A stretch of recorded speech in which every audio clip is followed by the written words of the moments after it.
हर महादेव। आप सबका हमारे YouTube चैनल पर हार्दिक स्वागत है। यदि आप हमारे चैनल पर नए हैं तो चैनल को सब्सक्राइब कीजिए, वीडियो को लाइक कीजिए। मैं शुरू करूंगा आज की वीडियो। सबसे पहले मैं बताना चाहूँगा, देखिए पीएम मोदी ने अभी 15 अगस्त के दिन जब भाषण दिया था तो उन्होंने विपक्ष के नेताओं को दिमागी नक्सली कहा था।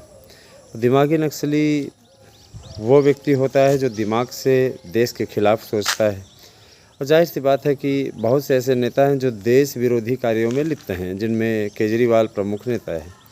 केजरीवाल हुआ, महबूबा मुफ्ती हुई, ये सब कभी देश का भला नहीं सोचते। अब इंडिया गठबंधन के कई ऐसे नेता हैं जो कभी खुलकर या कभी अपने अपने कार्यों से ये चीज़ बताने के लिए माहिर हैं कि हाँ वो दिमागी नक्सली हैं।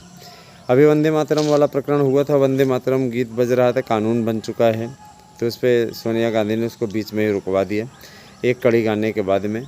इनकी जो सोच है वो निश्चित रूप से दिमागी नक्सली की ही सोच है।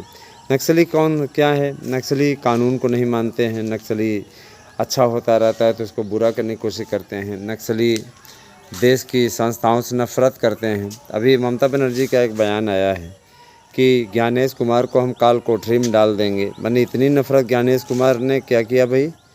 SIR कराया, सही से निष्पक्ष चुनाव कराया, तुमको जनता ने नकार दिया तो उसके लिए क्या करे ज्ञानेश कुमार?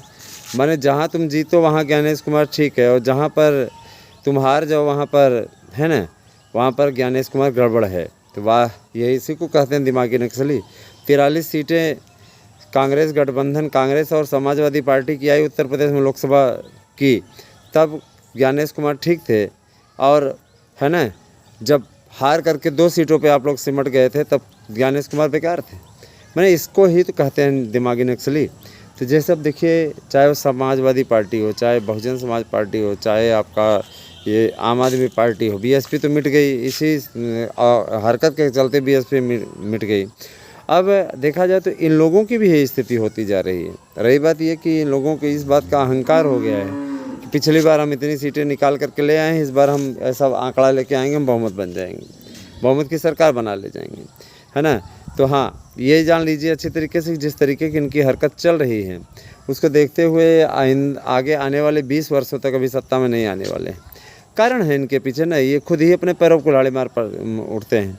इनको ये लगता है कि मोदी जिस प्रकार से अपने ऊपर हुए हमले को मुद्दा बना लेते हैं, हम अगर उसी चीज़ को मुद्दा बनाएंगे तो निश्चित रूप से हमारा लोग साथ दे देंगे। रही बात रोज़गार के मुद्दे को, देखिए AI तकनीक के बारे में जिस प्रकार से नरेंद्र मोदी ने कहा, बहुत ही अच्छा कहा कि AI से युवा ट्रेनिंग ले लें और निश्चित रूप से अपने चैनल के निर्माण में और सब में चीज़ों में लग जाएं तो अच्छा खासा इनकम उनको होने लगे, कोई समस्या ना हो। आज के समय में यूट्यूबर्स सरकारी नौकरी वालों से कम नहीं कमा रहा है, बहुत कमा रहा है। रही बात ये कि देखिए समीक्षा की बात करें तो समीक्षा में ये चीज़ें स्पष्ट हैं, सीधे तौर पे आ रही हैं कि भाई देखिए, साफ तौर पे उन्होंने ये कहा कि लोगों को अब सरकारी नौकरी का मोह छोड़ करके निजी क्षेत्र में उतरना पड़ेगा। निजी सेक्टर में अगर आपकी अच्छी तैयारी रहती है, निश्चित तौर पे आप निजी क्षेत्र के कार्य करके अपने अच्छा खासा आप इनकम कर सकते हैं, उसमें कोई तरह नहीं। देखिए इसी को मुद्दा बना लेते हैं विपक्ष वाले कहते हैं यार सरकारी नौकरी दीजिए। आपके समय में कितने लोगों को सरकारी नौकरी मिली? फिलहाल तो इस सरकार में बहुत सारी सरकारी नौकरियां मिली। मित्रों, कहीं ना कहीं देखिए इन लोगों की जो धारणा है वो पूर्णतः निर्मूल साबित होती जा रही है। और कहीं ना कहीं जो ये दिमागी नक्सली कहा है अभी प्रधानमंत्री जी ने, तो गलत ही नहीं कहा है ना।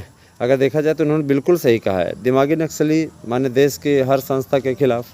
अब चाहे आप कोई भी ले लीजिए, सर्वोच्च न्यायालय से फैसला आता है, भाजपा पक्ष में आता है, तो अब तो खुले करके बोलते हैं कि भाई देखिए ये भाजपा के पक्ष में जो हैं RSS वाले सब बैठे हुए हैं, इसके चलते इस तरीके से हो रहा है।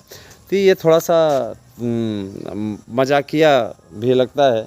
और देश की जनता जो पढ़ा लिखा वर्ग है वो अच्छे तरीके से जानता है कि इन लोगों की मेंटलिटी क्या चल रही है, किस तरीके की इनकी सोच है, इस पर कोई दो राय नहीं है। मित्रों, ये भी अच्छी तरीके से जान लीजिए कि आने वाले समय में उत्तर प्रदेश का जो विधानसभा का चुनाव होना है, चाहे पंजाब का होना है, इन लोगों का सफाया तय माना जा रहा है। क्योंकि जिस तरीके से युवाओं के बीच में इन दलों के प्रति एक नफ़रत की भावना जागृत होती जा रही है, ये जंजे इनके ऊपर ही भारी पड़ेगा निश्चित तौर पे। जिस तरीके की इनकी हरकत है उसको देख करके निश्चित रूप से इन दिमागी नक्सलियों का ऑपरेशन निश्चित तौर पे होना ही होना है, इसमें कोई दो राय नहीं।